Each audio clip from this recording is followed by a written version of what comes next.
Hey guys, it's the Spirit Room 152. Okay, so a few days ago, I discovered a show called The Code, and I have officially binge watched it more times than I would like to admit to, even to myself.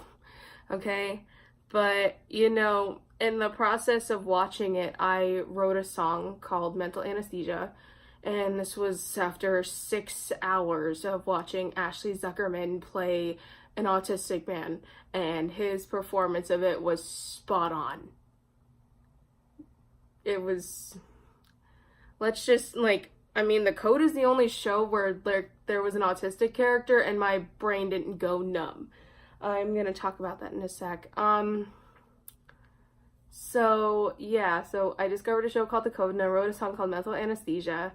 And Mental Anesthesia is about my experiences with going to a special needs high school, and because I have autism and just everything, like all the negative emotions I felt. I don't know if there's anybody out there who can relate to this. Even if I feel like people could relate to it even if they don't have autism, because I'm sure everybody has found themselves in some form of a mind-numbing situation. And I just want to talk about it because, I feel like there are things that aren't talked about, and I feel like these things should be talked about. Kind of like my autism and sex part 2 video, I'm actually considering doing a part 3, talking about the importance of consent and having every option laid out to you. I did a video on that 3 years ago, but that was before I had sex, and now that I've officially done it, I want to, talk about it from the viewpoint of somebody who's actually done it. So here's the honest, ugly truth. Okay, so when I was 15, I was diagnosed with Asperger's syndrome, or high-functioning autism. And then 5 days before I turned 16, I was shipped out to a school for kids with special needs, like mostly autism. Cue the most mind-numbing 4 years of my life and the price I paid in order to clear my head, to finally rid myself of all the mental anesthesia. So yeah, I went to a school for kids with autism, and like I said, it was mind-numbing. There were days where I thought, I am way too high functioning for this place. I can't stand it. I just want to not be here. Like, it's just so mind-numbing. Like, I can't stand it. And it was so mind-numbing. And then, but yeah, I was really, really resentful. And when I turned 18, that's when it got worse. So when I turned 18, my parents kind of loosened the reins a bit. Like, I was able to go to concerts by myself. I was able to buy stuff from the back of Spencer's. And just that kind of thing. But also, when I was 18, I found out about a designer named Stephanie Paderek. She has a clothing line called NYC Sex Trash. And when I was in high school, just going through, her Instagram, her Twitter, just seeing the pictures of her clothes, like, that's something that was one of the main things that was helping me hang on to my sanity. Because for the longest time, I dreamed about owning a clothing piece from her, and that was something that helped me get through it. And so I just, high school was just a nightmare in a way, because it's like, I felt like I wasn't allowed to grow up. I felt like I wasn't allowed to be into grown-up things, and I couldn't stand it. And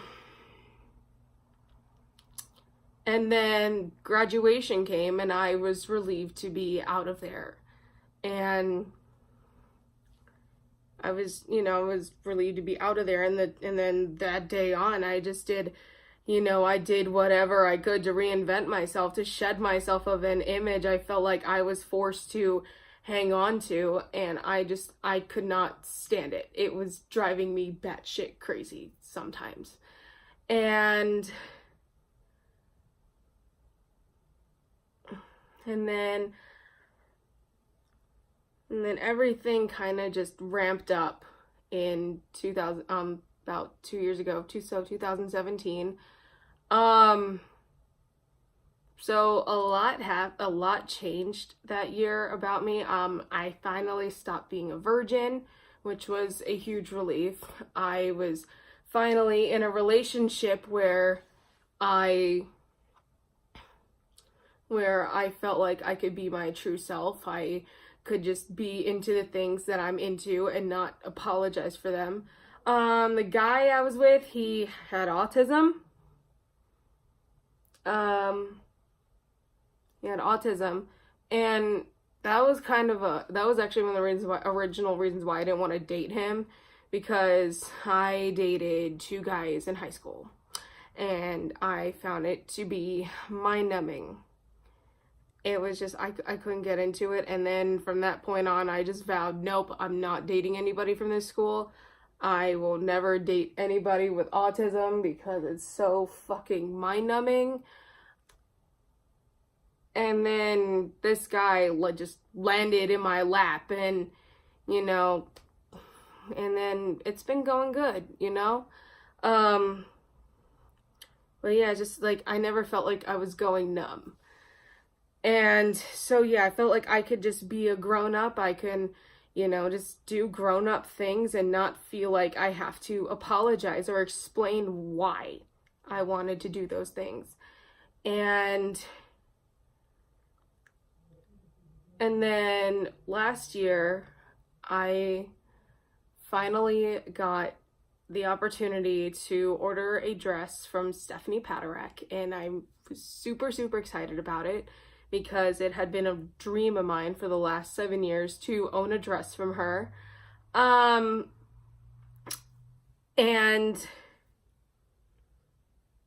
this, was a dream of mine to own a dress from her, and I finally got to fulfill that dream. And then October 18th of that year, like by that point, I feel like, that was the day I got my dress. But in the days leading up to it, I was really excited because I felt like when my dress came, I felt like, okay, when I get my dress, I'm going to feel like I'm going to okay, I can finally rip off Ralphie Parker's pink bunny suit. I can stop hanging on to this innocent little girl image people apparently still have in their heads of me. I don't know how accurate, to me, that's just how it felt. Obviously, my brain may have been clouded at that time because I had so much I needed that I had bottled up and just that kind of thing. And then the dress comes, and I took some very, very risque pictures of myself in it, and I posted them on social media. You can find them on my Twitter and my Instagram. I do not regret posting those pictures. I don't regret posting them. I don't regret taking them because I just got to a point where I wanted to throw up the metaphorical middle finger and say to these people, I finally grew up. Now you need to get it through your heads that I'm not that innocent teenage girl anymore.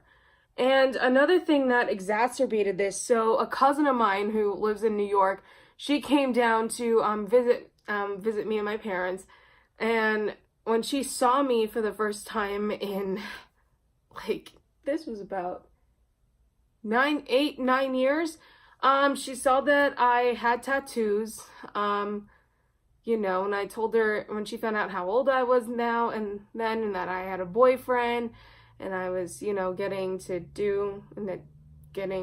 do stuff, she told me to my face that she still saw me as her little cousin. Honestly, to me, that was not cute. It just kind of pissed me off because I'm like, okay, when can I it's like, okay, can I just stop with the little girl act? Like, it was so frustrating. And then, so yeah, I posted pictures of myself in the dress, and I'm actually going to show you what the dress looks like. So this is the dress. Yeah.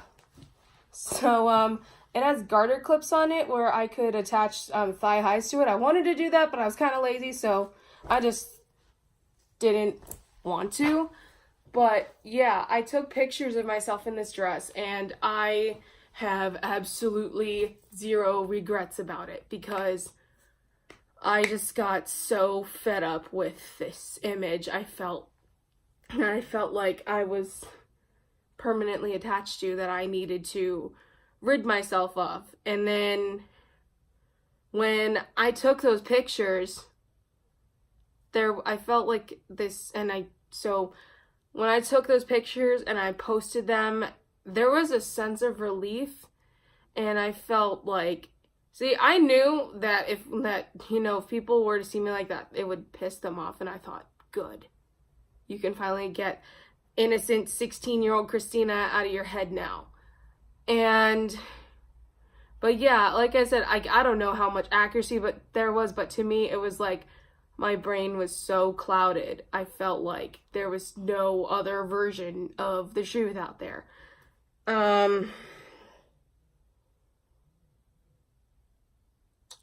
But yeah, that's my honest, ugly truth. And like I said, it pissed people off, and I got to a point where I did not care. And these were the same people who had idealized 16-year-old Christina in their heads. And, it's these same people that, are the reason why I just got to a point where, like, I don't want anything to do with the autism community, because to me, it was like being in that school was a nightmare. I thought it was very mind-numbing.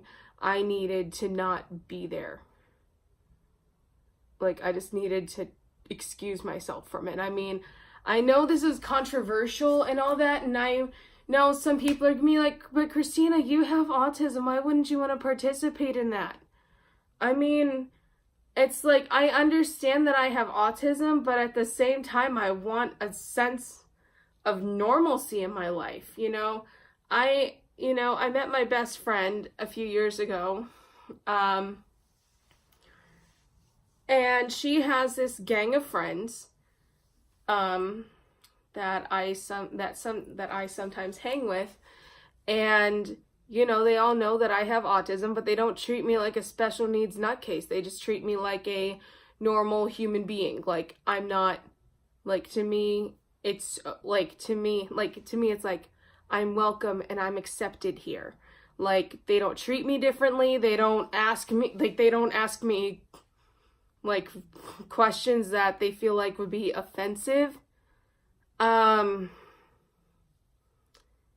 yeah, but also there's this, but yeah, in terms of friends, that's when I finally felt like, okay, I can do this. I can be my normal self around them, and I will not be judged. And it wasn't until last year that I got to that point. And it was just, it was really soothing. I'm now at a point in my life where I don't feel like I'm under mental anesthesia anymore. I just want to be as normal as possible. Like, I don't want there to be any more mental anesthesia or feeling like I can't grow up, because the fact of the matter is, I have grown up. I have changed. I posted pictures of myself in this dress. And if people do not like it or they get offended by it, then I honestly do not care, because I am not going to sit here and try to please everybody and the rest of polite society. Like, that's just not my thing. And I feel like there's something I may have missed.